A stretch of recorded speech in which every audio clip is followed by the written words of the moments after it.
Assalamualaikum warahmatullahi wabarakatuh. Perkenalkan, kami dari kelompok 2 pengantar teknologi informasi. Kami di sini akan mempresentasikan tentang keamanan sistem dari perkembangan teknologi informasi yang beranggotakan 1. Irfan Adi Kurniawan, 2. Novita Nirmalasari, 3. Trisiwi Kurniawati, dan yang keempat Naili Baktia. Untuk materi yang pertama akan disampaikan oleh Saudara Irfan Adi Kurniawan. Keamanan sistem dari perkembangan teknologi informasi. Pengertian keamanan. Keamanan sistem adalah sebuah sistem yang digunakan untuk mengamankan sebuah komputer dari gangguan dan segala ancaman yang membahayakan. Yang pada hal ini keamanannya melingkupi keamanan data ataupun informasinya ataupun pelaku sistem. Baik terhindar dari ancaman dari luar seperti virus, cyber, tangan-tangan jahil pengguna lainnya, dan lain-lain. Sistem komputer memiliki data-data dan informasi yang berharga. Melindungi data-data ini dari pihak-pihak yang tidak berhak merupakan hal penting bagi sistem operasi. Inilah yang disebut keamanan atau security. Sebuah sistem operasi memiliki berbagai aspek tentang keamanan yang berhubungan dengan hilangnya data-data. Sistem komputer dan data-data di dalamnya terancam dari aspek ancaman, aspek menyusup, dan aspek musibah. Manfaat keamanan sistem informasi. 1. Kerahasiaan. Untuk melindungi data dan informasi dari penggunaan yang tidak semestinya oleh orang-orang yang tidak memiliki otoritas. Sistem informasi eksekutif, sumber daya manusia, dan sistem pengolahan transaksi adalah sistem-sistem yang terutama harus mendapatkan perhatian dari keamanan informasi. 2. Ketersediaan. Supaya data dan informasi perusahaan tersedia bagi pihak-pihak yang memiliki otoritas untuk menggunakannya. 3. Integritas. Seluruh sistem informasi harus memberikan atau menyediakan gambaran yang akurat mengenai sistem fisik yang mereka wakili. Jenis ukuran-ukuran keamanan sistem informasi. Ukuran keamanan yang memadai memungkinkan perusahaan untuk 1. Melindungi fasilitas fisik lainnya. 2. Menjaga integritas dan kerahasiaan file data. 3. Menghindari kerusakan serius atau kerugian-kerugian karena bencana. Ukuran keamanan fokus pada 1. Keamanan fisik. 2. Keamanan data atau informasi. Keamanan fisik dikelompokkan menjadi 2, yaitu 1. Keamanan untuk sumber daya fisik selain fasilitas komputer. 2. Keamanan untuk fasilitas perangkat keras komputer. Ukuran keamanan spesifik. Untuk setiap keamanan fisik dan keamanan data atau informasi, maka ukuran-ukuran keamanan harus ditetapkan untuk 1. Melindungi dari akses yang tidak diotoritaskan atau diizinkan. 2. Perlindungan terhadap bencana. 3. Perlindungan terhadap kerusakan atau kemacetan. 4. Perlindungan dari akses yang tidak terdeteksi. 5. Perlindungan terhadap kehilangan atau perubahan-perubahan yang tidak seharusnya. 6. Pemulihan atau rekonstruksi data yang hilang. Untuk materi yang kedua akan disampaikan oleh Saudari Naili Baktia. Keamanan untuk sumber daya fisik non-komputer. 1. Sumber daya fisik non-komputer, misalnya kas, sediaan, surat-surat berharga sekuritas, aktiva data perusahaan, atau arsip-arsip dalam lemari arsip. 2. Perlindungan dari akses yang tidak diizinkan.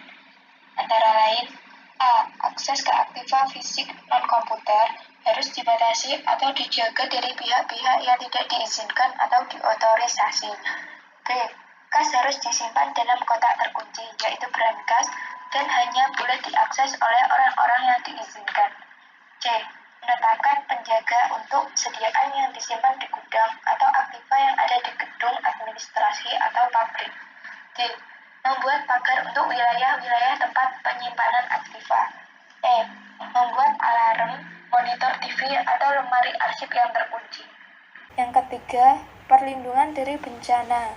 Melengkapi gudang dengan peralatan-peralatan pencegah api dan menyimpan kas pada tempat yang tahan api. 4. Perlindungan dari kerusakan dan kemacetan. Melakukan pemeliharaan rutin atas aktiva-aktiva operasi, seperti mesin, mobil, dan lain-lain. Selanjutnya, keamanan untuk perangkat keras komputer. 1. Perlindungan dari akses orang yang tidak diizinkan, antara lain A. Pusat fasilitas komputer harus diisolasi. Lokasi tidak bisa dipublikasi dan tidak tampak dari jalan umum. B. Akses fisik ke fasilitas komputer dibatasi pada orang yang diotorisasi. Misalnya, operator komputer, pustakawan, penyelia pemrosesan data, atau manajemen sistem informasi. C. Penjaga keamanan dan resepsionis ditempatkan pada titik-titik strategis. D. Memakai alat scanning elektronik. E. Pintu terkunci ke ruangan komputer dan titik pemasukan data yang hanya bisa dibuka dengan kartu berkode magnetik. Yang kedua, perlindungan dari bencana. A. Fasilitas komputer diatur kelembapan dan suhu ruangannya. B. Untuk menghindari kerusakan karena air, maka lantai, dinding, dan atap harus tahan air. C. Membuat detektor asap atau detektor api. D. Untuk mainframe, maka sebaiknya disediakan generator ataupun UPS. Yang ketiga, perlindungan dari kerusakan dan kemacetan, yaitu membuat rencana backup file. Selanjutnya adalah keamanan untuk data dan informasi. 1. Perlindungan dari akses orang yang tidak diotorisasi terhadap data, antara lain A. Isolasi. Data dan informasi yang rahasia dan penting bagi operasi perusahaan diisolasi secara fisik untuk melindungi dari akses yang tidak diotorisasi. B. Autentifikasi dan otorisasi pengguna, misalnya dengan membuat daftar pengendalian akses atau ACL, membuat password, automatic logout, callback prosedur, keyboard lock. C. Peralatan komputer dan terminal dibatasi penggunaannya. Misalnya, suatu terminal dibatasi hanya bisa memasukkan transaksi tertentu sesuai dengan fungsinya. Enkripsi. Untuk mencegah pengganggu intruder memasuki jaringan komunikasi data dan menyedot data, maka data rahasia yang ditransmisikan melalui jaringan dilindungi dengan enkripsi. Data dikodekan dan apabila telah sampai kode tersebut dibuka di tempat tujuan. E. Destruksi. Untuk mencegah pihak yang tidak diizinkan mengakses data, data rahasia harus segera dihancurkan ketika masa penggunaannya selesai.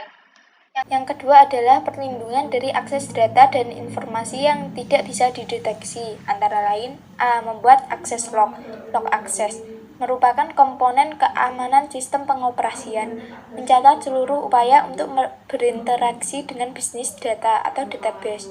B. Console lock, cocok bagi komputer mainframe yang menggunakan pemrosesan tumpuk.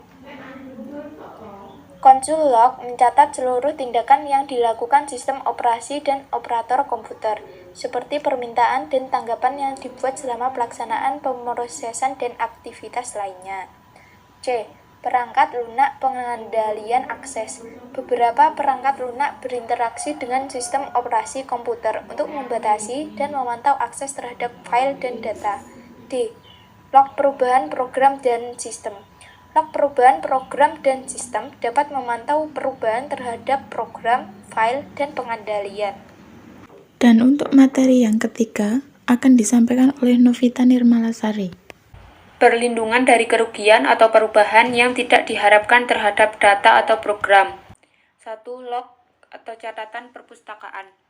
Memperlihatkan pergerakan dari file data, program, dan dokumentasi yang digunakan dalam pemrosesan atau aktivitas lainnya. 2. Log transaksi. Mencatat transaksi individual ketika transaksi itu dimasukkan ke dalam sistem online untuk pemrosesan. Ketiga, tombol perlindungan pada 3,5 floppy disk. 4. Label file. 5. Memori hanya baca atau read-only memory. Keenam, penguncian atau logout merupakan perlindungan khusus yang diperlukan untuk melindungi basis data atau database karena beragam pengguna dan program biasanya mengakses data secara bergantian dan terus-menerus. Pemulihan dan rekonstruksi data yang hilang. 1. Program pencatatan vital, yaitu program yang dibuat untuk mengidentifikasi dan melindungi catatan komputer dan non-komputer yang penting untuk operasi perusahaan, seperti catatan pemegang saham, catatan karyawan, catatan pelanggan, catatan pajak dan bursa, atau catatan sendiran. 2. Prosedur backup dan rekonstruksi. Backup merupakan petindasan atau copy, duplikasi dari dokumen, file, kumpulan data, program, dan dokumentasi lainnya yang sangat penting bagi perusahaan. Prosedur rekonstruksi terdiri dari penggunaan backup untuk pencipta ulang data atau program yang hilang. Demikian yang dapat kami sampaikan, kurang lebihnya mohon maaf jika ada kesalahan tutur kata dan pembacaannya.